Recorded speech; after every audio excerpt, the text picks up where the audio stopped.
Now, the Fox Illinois Sports Desk.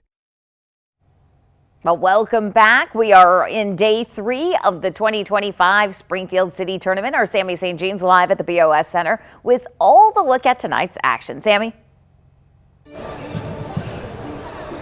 Yeah, day 3 already a game in. Game 2 underway right now. SHG taking on Southeast. That one, the boys action. But both this first game and this second game going on right now, very similar scripts. Both teams in those matchups coming off of night 1 losses, trying to rebound and get that first win here at the 2025 City Tournament. That first game, the girls' game between Lanphier and, again, SHG. SHG, the Cyclones, they set the tone in this one. They jumped out to an early 21-6 lead, and they wouldn't look back, extending that lead at halftime before sealing a 40-point win over the Lions. Izzy Hassebrock, 19 points a game and team high for SHG. Lanphier, they fall to 0-2 now at City, while the Cyclone girls, they're now 1-1. With that game in the book, here is what the schedule looks like overall the rest of the night. Of course, SHG Southeast, that boys game going on right now, the second game of the day, but we will have Springfield High girls fresh off their 50-point win over Lanphier, taking on Southeast, who won it in the final seconds against SHG in that first night. Springfield High and Lanphier boys, they both enter our nightcap with wins last night, trying to take that pole position entering the final day of the tournament. Now I'll be here the rest of the night throughout the day and keep you updated on all of the action here throughout the remaining games and into tomorrow as well. But for me right now here at the BOS Center, that does it for me. I'll send it back to you, Stacey, in the studio. All right, thanks, Sammy. Coming up tonight, you're going to see all the highlights from today's matchups. That's tonight on Fox Illinois News at 9 and our sister station News Channel 20 at 10.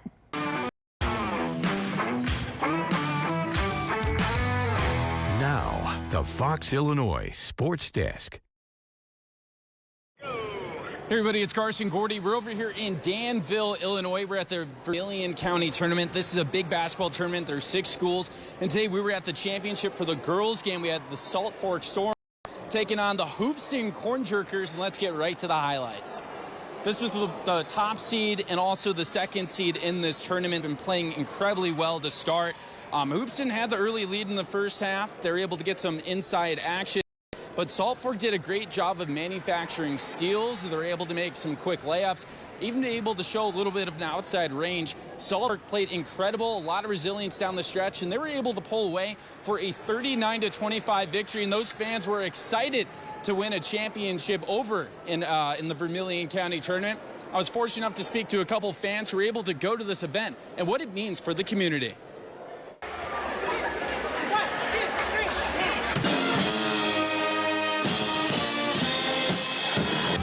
It's a good atmosphere. We love supporting our girls. Just an enjoyable week. So I'm in the band, and I really like coming and playing in the band for one night for the whole county. But this tournament, it's more than just the top 2 teams. This is 6 schools in Vermilion County. So there was also some constellation games. I was able to get to the 3rd place game. Armstrong-Potomac taking on Georgetown Ridge. This was a back-and-forth affair. It was 38-37, and Armstrong-Potomac was able to make a free throw to push it, but they weren't able to seal the deal. You know, there was a late steal by Georgetown Ridge, and they had plenty of chances to try to tie the game or even take the lead and avoid that overtime, but they weren't able to make that bucket. And Armstrong-Potomac is going to be your 3rd place champion over here in Vermilion County. And tomorrow, you know, today the girls was the focus, that championship, but tomorrow we're going to be focused on the boys, and we're going to be here tomorrow. It's going to be BHRA. They've won this tournament. You know, they're going to be going for their 6th consecutive win, and they're going to be taking on a Westville team that's been very dangerous so far. They've looked pretty impressive this tournament, so be sure to watch tomorrow and get the highlights on those games. But now we're going to be switching gears over to the Springfield City Tournament. It's the 75th annual edition. Our Sammy St. Jean was nice enough to provide the highlights. And first, let's look into Sacred Heart Griffin taking on Lanphier in the girls' game. You know, Sacred Heart Griffin, this is a tournament that they've been dominating in recent years. I know they didn't win it last year. It was Springfield High. But before that, Sacred Heart Griffin, they were on a 3-peat. They wanted to get that 4-peat, just like that Michael Jordan couldn't do, but they couldn't quite pull it off. And today, they were just too much for Lanphier, who was the bottom seed in the girls' tournament. So Sacred Heart Griffin's going to be heading in with a full head of steam tomorrow with momentum, you know, trying to lock up another good tournament. And switching over to Sacred Heart Griffin boys in Southeast High School, that was the encore. This is another game, Southeast coming to this year struggling. They're 2-17 on the year. Sacred Heart Griffin was the 2 seed in this tournament. They're able to find some inside action. They're able to find some outside action. And this was a game that was never really too close. The Cyclones of Sacred Heart Griffin were able to pull away from another victory. So this was another tough loss for Southeast. They're going to have another crack tomorrow. And we should have a pretty good game tomorrow with Springfield City tournament. And our Sammy St. He's going to get you covered with all those highlights. Should be a fun one in the capital city.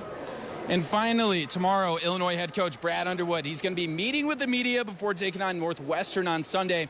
Illinois, they're coming off that tough loss to Maryland, 91-70 yesterday. And coach, as always, he was candid in that post-game press conference. The flu bug is actually going around Illinois, and Tomislav Vicic had strep throat. That's not really that much fun. So Illinois, they've been compromised with some illnesses, but yesterday's game was not fun. That wasn't very much fun.